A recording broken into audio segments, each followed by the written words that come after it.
Good morning and welcome to United Way for Southeastern Michigan's virtual town hall. My name is Audrey Walker, and today we will be joined by Dr. Christopher Trentacosta to discuss ways to help our children cope with stress. The last 10 minutes of today's town hall are reserved for questions, so please leave your questions in the Q&A box if you're watching on Zoom or in the comment box on Facebook. Now I'd like to give a warm welcome to United Way's Chief Impact Officer, Tanya Adair, to say a few words. Thank you, Audrey. Hello, everyone. The COVID-19 pandemic is unlike anything any of us has experienced before. There have been many changes and upheavals to our lives, creating new stressors, and our children are not exempt from this. As children have been separated from friends and family members, taken out of school or daycare, and may not be able to visit some of their usual or favorite public spaces, we know that our children are experiencing heightened levels of stress. That is why we felt it was essential to partner with the Center for Urban Responses to Environmental Stressors at Wayne State University to learn more about how we can help our children cope with stress. We're excited to be joined today by Dr. Christopher Trentacosta. Dr. Trentacosta is an associate professor of psychology at Wayne State University and the community engagement co-leader for Wayne State's Center for Urban Responses to Environmental Stressors. Dr. Trentacosta conducts research about families with young children in Detroit and the surrounding metro area.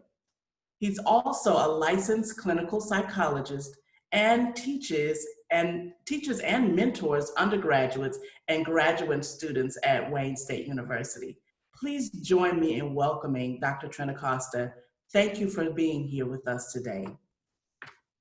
Thank you, Tanya. I really appreciate the nice introduction, and I'm really glad that I can be here to talk about this important topic. So let me share my information with you. Okay. So the topic today is helping children cope with stress. Again, as Tanya said, I'm both an associate professor in psychology at Wayne State, and also I'm the co-leader for community engagement at CURES. So let me just briefly tell you a little bit about CURES. CURES stands for the Center for Urban Responses to Environmental Stressors. And we look at both chemical stressors like lead exposure and air pollution and water contamination, but we also look at non-chemical stressors, the kind of life stressors that we're all facing every day and the kinds of things I'll be talking about today. So first of all, what is stress? So there are many definitions of stress. There are many definitions of stress, including this one that I really think is a good one to share today. Stress occurs when the perceived pressure exceeds your perceived ability to cope. And now I want to talk about the different forms of stress. There are 3 different forms of stress, according to the National Scientific Council on the Developing Child. They have a report that the link will be shared in the chat. But I'll talk about these 3 different kinds of stress. The first kind is positive stress, and that's also called eustress and refers to stress that could be beneficial. So for example, you see in the picture here, learning to ride a bike could be stressful to a child, but with support, this is the kind of stress they need to be able to learn new things. And so I think thinking about positive stress is very important because it reminds us that stress can be a good thing, and our job as parents and caregivers is not just to protect our children entirely from all stress, because there are good forms of stress. A second form of stress is tolerable stress, and this is stress that could be serious but typically lasts for a short time, especially when there's support from a caregiver. So even with something like the loss of a loved one, if there's a supportive caregiver around to provide support and care and understanding during the time of stress, this stress can become tolerable stress. The kind of stress that we're most concerned about is called toxic stress. And this toxic stress is so serious because it is uncontrollable, chronic, and/or without caregiver support. So this is the kind of stress where for a child, they're kind of left alone without support for something that's ongoing, very uncontrollable. And so you can see how aspects of this COVID-19 pandemic that we're all facing could really be a toxic stressor for many of our children and for adults too, unfortunately. So let's talk about coping now. One key way of distinguishing coping is between problem-focused coping and emotion-focused coping. And so problem-focused coping is the kind of coping where you address the source of the stress. So you actually are able to address the root of the problem to cope. Whereas emotion-focused coping involves managing the feelings associated with the stress. And so both forms of coping have a role to play in how our children and how we cope. So let me give you some examples of both. In terms of problem-focused approaches, these would include things like generating solutions to the problem. How can I solve this problem? Improving time management could be a problem-focused approach to really address maybe the problem you're having or your child's having if time and time management is an issue. Or asking for practical support, getting that pragmatic, practical support that you need to address the problem. Problem-focused approaches to coping are usually the preferred approaches, but, and this is really important for our COVID pandemic, they typically aren't useful if the root of the problem cannot be addressed. And so unfortunately, when we think about COVID-19 and the broader pandemic and all that we're facing, and we don't know when a vaccine will be available and our loved ones are at risk and things like that, those kinds of issues, we cannot really get to the problem as individual people in our society, but there are things we can do, problem-focused approaches we can use for specific aspects of the COVID-19 pandemic. For example, following the guidelines to wear a mask, to keep our distance, those are problem-focused approaches to address specific aspects of the COVID-19 problem that we're facing and stressor that we're facing. In terms of emotion-focused approaches, here are some examples of healthier emotion-focused approaches. Disclosing your feelings to trusted people, keeping a journal, meditating, distracting yourself with fun activities. These are all kinds of things that are emotion-focused approaches that we need to keep in our coping repertoire because we can't always use problem-focused approaches. The issue with emotion-focused approaches is that there are many emotion-focused approaches that can be concerning, especially in the long term. So for example, you often hear about comfort foods and times like this and stress, right? But too much eating can become a problem, of course. And same thing with things that many adults, and including parents and caregivers, would do to cope. Drinking alcohol can relax us, and it's a form of emotion-focused coping in the moment, but of course too much of that at the wrong time and too much in frequency can lead to all kinds of problems too. So emotion-focused approaches definitely have their place, but we have to keep in mind the risks associated, especially with some of the emotion-focused approaches. Now I'm going to talk more specifically about helping children cope. And I've reviewed lots of advice that's out there because there's all kinds of advice. And I've kind of pulled out some themes that I've noticed in ways that I think are especially helpful ways to help children. And number one is providing emotional support. So that can include things like expressing concern and empathy to your child, trying to understand how they feel, making time to listen without distractions. Of course, we're all so distracted with all of the news and the technology that we all have in our lives, but really making time to listen, especially when they need someone to listen to and they're stressed or having difficulty coping without distractions. And then also assisting with managing frustration. So helping them do calming or breathing exercises, helping them take a little bit of a break or a timeout to manage their frustration. Those are all ways of providing emotional support that can be especially helpful to children. Again, if you think back, that's ways to make maybe the stress more tolerable so that it doesn't become toxic because you're providing emotional support. Another really important strategy, because it provides children with predictability, is to prioritize routines. So trying to stick to a daily schedule as much as you can, a predictable, regular schedule that gives your child something to expect to be used to is really helpful. Making time for shared meals, because that can be part of a routine, but it's also a way to come together and bond and have the emotional support. And then prioritizing sleep, because that's an important part of any routine, both for children and adults. So these are some examples of ways that we can prioritize routines to provide our children with predictability. Making time for fun activities is another really important approach to help children. Because of course, children love fun and enjoyment, as do adults. And so, for example, playing enjoyable games. Now, those could be board games, those could be other creative games, they could be outdoor games when the weather's nicer, but that's a great example of a fun activity to share. Another example is exploring the outdoors together. So while the weather's still nice, this becomes easier, but even in the winter time, maybe there are things you can do to make the outdoors a place to share fun. Get out of your home, get out of your living space for a while.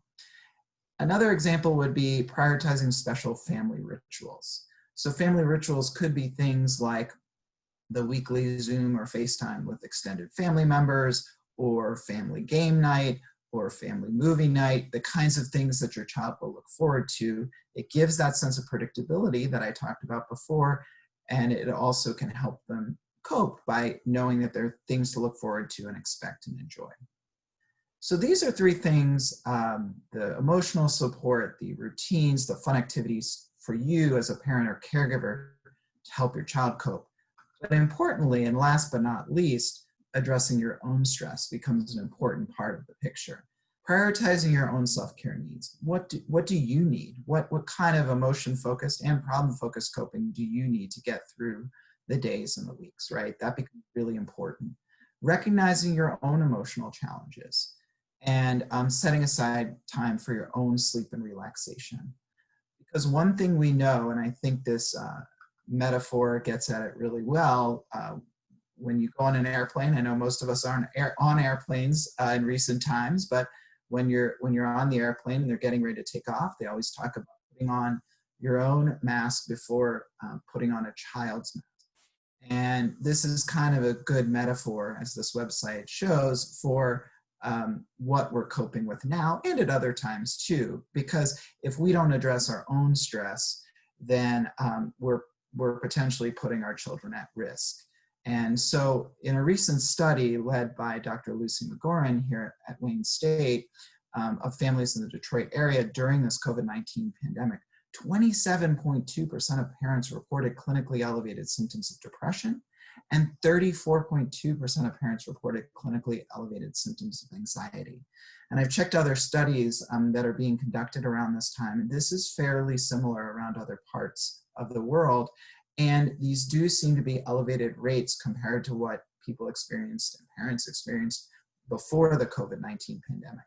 So we're clearly experiencing a real, not just a COVID-19 pandemic, but a real pandemic of sorts of anxiety, depression, and stress too. And we need to keep that in mind for ourselves so that we can help our children. And so if you feel like either for yourself or for your children or for anyone you know, that what you're facing is rising to the level that you'd like some help, I just wanted to share a couple of resources. There are many more resources out there, but first wanted to share a couple of free or sliding scale resources at Wayne State University. So first is the Wayne State Psychology Clinic, which is in the Department of Psychology where I'm located.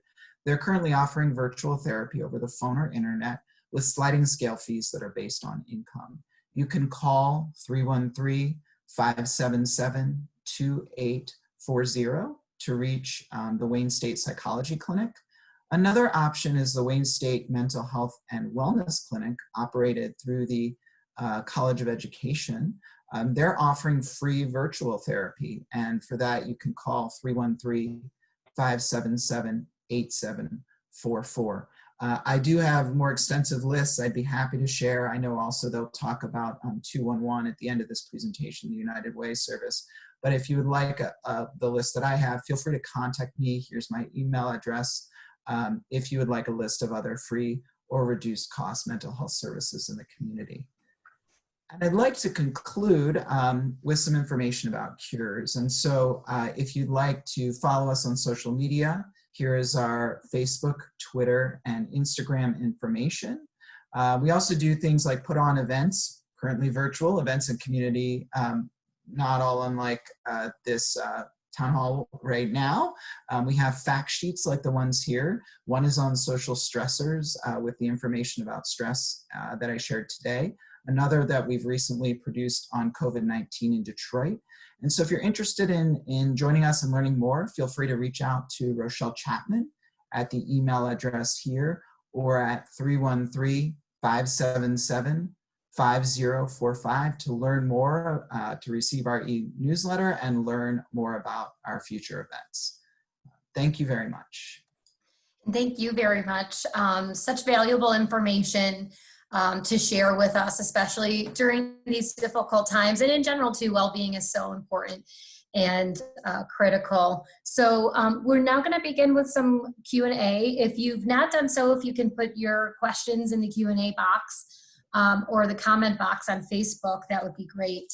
And a couple of the questions that we have gotten in here is, we have someone, obviously a lot of parents are working from home right now and they're managing online school for their children. This question says, I'm worried my kids can feel my anxiety levels shifting throughout the day. What are some tips to help me manage my anxiety around my younger children? Yeah, that's a great question. Well, I mean, one thing is this person's perception is probably accurate that their children can sense these things.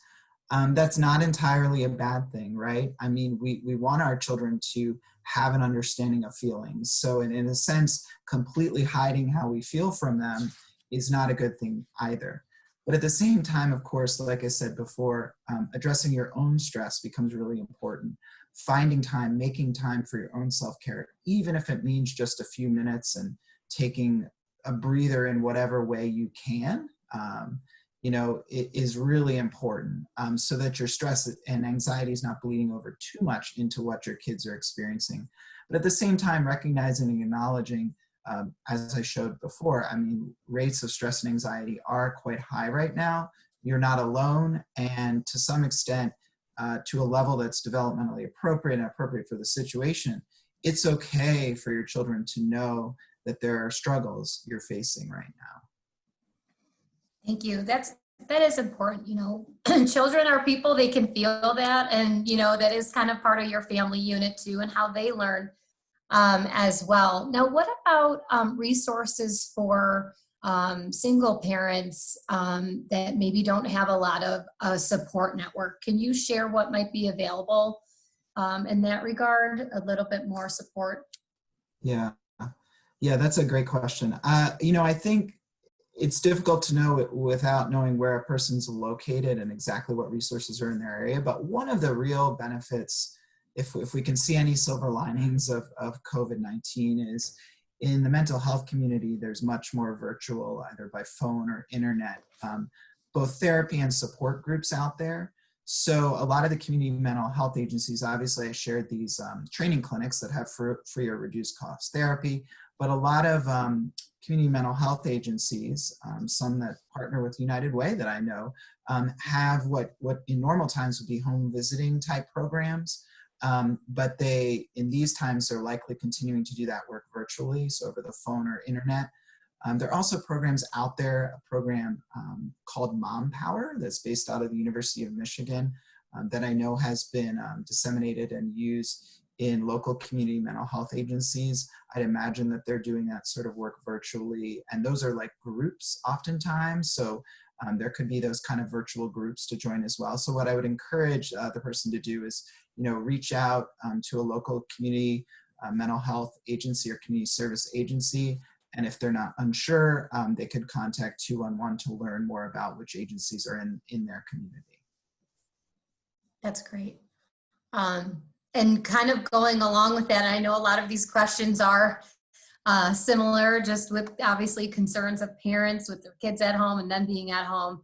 But you kind of mentioned this earlier, just talking about, a parent maybe having that path of least resistance with their kids, giving into extra screen time, giving into extra snacks, The question here was, is it normal to feel this way without feeling like I'm also failing as a parent? Yeah, that's so tricky. And I, I will disclose I am a parent, so I can understand and relate for sure. Yes. And I think, one of the things, so for example, with the screen time, one of the things that there's a lot of research before the pandemic, and this was already a hotly debated issue. I think how much is screen time a good thing or a bad thing? And like other things, screen time has both good aspects to it and not as good aspects to it. And so one thing we need to keep in mind is giving your child some screen time is not in and of itself a harmful thing necessarily, right? And so I think we do need to cut ourselves some slack. Same thing with snacks and treats. Of course, again, as I talked about with emotion-focused coping, we don't want to overdo it, but at the same time, like we can't hold ourselves to such a high standard that we don't allow it at all. That would be problematic too. Now, and then to that regard, I know a lot of times, even in my own household, there comes a point, especially with screen time, where it can be enjoyable entertainment. And then it almost seems like there comes a point where my child, or I've heard from other parents, their children are so engrossed in it. And then it becomes kind of this tantrum focused thing that happens. Is there a certain point? Is it maybe just finding that balance, or do you have other suggestions around that? Yeah, I mean, it is finding that balance, setting rules. Maybe you set a timer, maybe that helps. Like if you set up, this at this point we will move on, and maybe you find like what's the next thing, so they have something else to look forward to when screen time is over to try and prevent that tantrum. Of course, I can share, if tantrums are becoming a serious problem, you can always seek out support, mental health support, like the resources I mentioned before.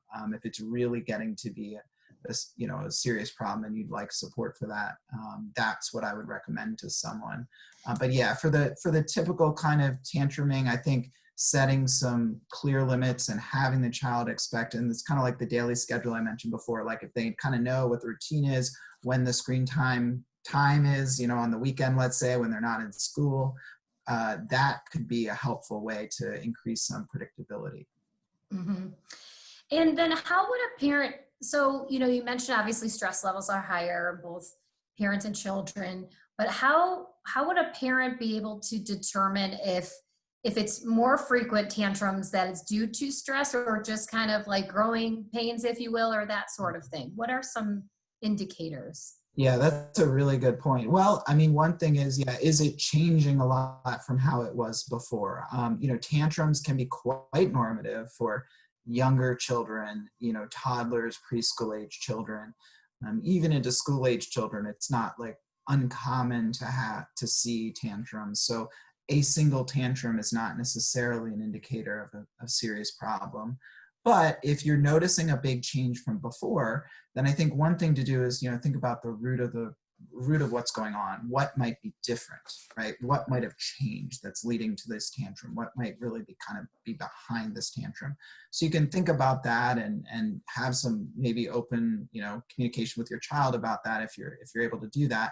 But then again, of course, if it's still a struggle beyond that and it seems like a serious change from before, I'd encourage anyone to reach out for support, mental health support. And are there other specific tools that you could recommend? Like, for example, if I'm a parent talking with my child, are there certain dialogues I can, try? One thing is more helpful than the other, or things like that you could talk a little bit about? In terms of tantrums, or just more generally? I think in terms of tantrum, but also, as you mentioned, providing emotional support or helping them manage their frustrations. Yeah, for any of those things. Yeah, I mean, I think one important thing is to be there with them to, again, not have distractions, to kind of be able to get down on their level and to name the feelings and to help them name their feelings is really important. So a lot of times, even just a tantrum or whatever the stress might be, even if it's not tantrum, but it might stem a lot from them not really knowing or understanding what's going on in their minds, right, or in the situation. And so you being able to help them name their feelings and name what's going on and just kind of be with them through that is a really important strategy to use. It helps them to start to identify their feelings and really understand what's going on. And I'm assuming validate those feelings too, right? And Like it's validate, okay to have right. those feelings. Absolutely. Thank you. That's a great point. Yeah, validate the feelings, not necessarily the behavior, right? If they threw a toy, like that's not okay, but having the angered feeling is okay. It's a matter of what you do with that feeling. Absolutely. Great. And is there any other things that you feel like maybe a small thing that you could do each day, or just something we could all keep in mind, or something, the most important thing to remember during this time? Any of that type of advice you could share with us? Yeah, I mean, well, when you said each day, I guess the one thing that immediately comes to mind to me is just, at the very least, try your best to set aside some time to, if you're a parent, to spend with each child, even if it's just a few minutes, where it's you one-on-one, ideally one-on-one, but at least, you with your kids, let's say, free of distractions, doing something they enjoy, really being focused on them and being open to listening. If you just set aside, even at minimum, just a few minutes a day, that can really go a really, really long way. That's great. That's great. Well, that's all the time we have for questions today. I just want to thank you so much for being here. Obviously, this is very important and valuable information for all of us. And so we really appreciate you and all of this information. Thank you so much. Thanks for that. No problem. As a reminder, for those of you who may be experiencing a need, our 211 helpline remains available 24 hours a day, 7 days a week. And we maintain a running list of available services in the community and can connect you to the supports you need. You can also look up resources in your area by using our 211 resource database at unitedwaysem.org/211. And a couple of reminders here. I'd like to take a moment to obviously remind everybody here to vote. You can vote now by visiting your clerk's office or applying online for an absentee ballot. You can also visit unitedwaysem.org/vote to find out more about what's on your ballot, where your precinct is, and more. We have to remember there's so much more than just the presidential election on the ballot. So please make sure to fill out your entire ballot as well. There's also time, although it's running out, but the time to fill out your census. If you haven't filled it out yet, the deadline is actually tomorrow, October 15th. So if you have not filled out your census, please do that today. The census impacts funding for so many essential programs like food assistance and healthcare. So please visit my2020census.gov and complete your census today. It literally takes, I think, 8 to 10 minutes maybe, depending on how many people are in your household, but I really encourage you to do that. And I obviously want to thank you for joining us for our weekly town hall series. Next week, we will be joined by Ava Atari and Erica Luce in the Michigan Department of Labor and Economic Opportunity to discuss futures for frontliners. And you can see all of our previous town halls. You can visit unitedwaysem.org/virtual town halls. And the website is also included in the chat box. Thank you so much, everybody. Stay safe and have a great day.